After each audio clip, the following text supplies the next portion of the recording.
Foli ani tanuni k'o lase aw bɛɛ lajɛlen ma Bamakɔ News TV sanfɛ a ye aw bisimila an ka kunnafoni sentelima kɛnɛ kan min bɛ ka lase aw balimamuso ani aw denmuso porotulubaga ye fɛ. Kunnafoni daminɛ na maaw donni bɛrɛla ni o ye kurufe ye ni o tun bɛna ɲɛnɛmaya Tɔnbukutu mara kɔnɔna la kabini san 2023 kɔnɔna la a yirala k'a fɔ ko juillet kalo tile 3 in san 2025 ko yɛlɛma bɛna don ale waati ko la. Tɔnbukutu marabolo gouvernement y'a yira k'a fɔ ko couvre-feu bɛna segin kura ye nka ko a heure na daminɛ sufɛ nɛgɛ kanɲɛ 23 la n'o ye 23 heures ye ka taa bila sɔgɔmada nɛgɛ kanɲɛ 6 la n'o ye 6 heures ye k'a bɛna kɛ fɛɛrɛ min bɛ se ka hali bi lakana tɔ sinsin.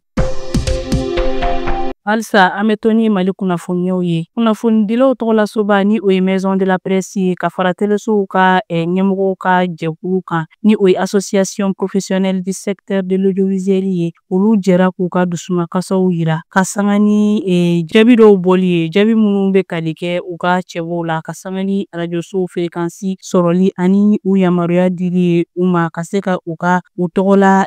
kɛnyɛrɛye kunnafonisow dayɛlɛ.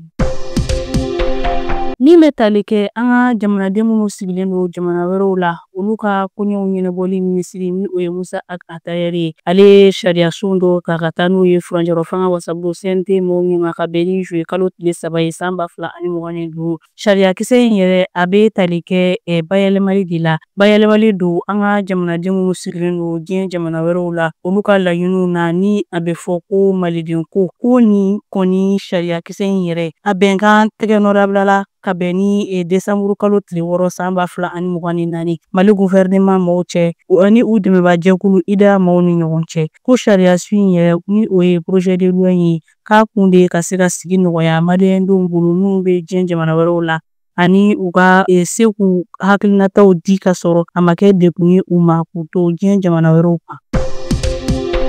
Kunu alamisa juillet kalo tile 3 san 2025 Mali furanjɛrɔ fanga ɲɛma ka fara AES jamana jɛtɔn fana ɲɛma kan ni o ye Général d'armée Asimi Goyita ye ale ye farikolo ɲɛnajɛ tolo min tun bɛ ka kɛ an fɛ Mali kɔnɔna na yan nɔ o ɲɛmaw bisimila Kuluba jamanakuntigi dagayɔrɔ la ko ni ɲɔgɔn kɔni kɛra farikolo ɲɛnajɛ ani sifinnakaw ka minisiri ɲɛna n'o ye Abdul Kasim Fɔnba ye ko nin b'a yira k'a fɔ ko an ka jamana ɲɛmaw kɔni hali bi u bɛ fɛ ka sahɛlikan sifinnakaw jukɔrɔma tinti u ka baaraw la ani fɛnɛ ka se ka bɛnɲɔgɔnya o sabati farafinna jamanaw ni ɲɔgɔn cɛ.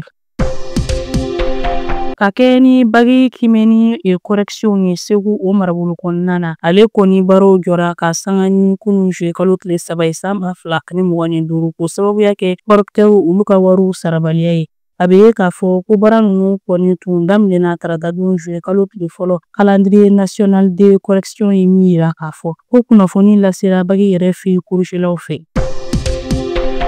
An bɛna an ka kunnafoniyaw kuncɛ ni kɔka kibaruyaw ye. Gambie jamana minisiri min ka baara ɲɛsinnen don u cɛ ani jamana wɛrɛw cɛw kɔɲɔw ɲɛnabɔli ma ni o ye Dr Mamadu Tangara ye. Ale ye baaraw bila k'o sababuya kɛ a bɛna kɛ farafinna tɔnkuluba ni o ye Union africaine ye ka fara Sahel ta kan olu ɲɛma ye Mali jamana kɔnɔna na ko a ka nin jɔyɔrɔ in sɔrɔli n'i y'a ta k'a lajɛ ko kɔrɔ caman b'a la bari ka d'a kan nin waati ninnu na Gambie kɔni bɛ CEDEAO tɔnkulu la nka o waati kelen fana na i b'a ye k'a fɔ ko Mali jamana kɔni bɔra CEDEAO la ani a jɛɲɔgɔn jamana tɔw.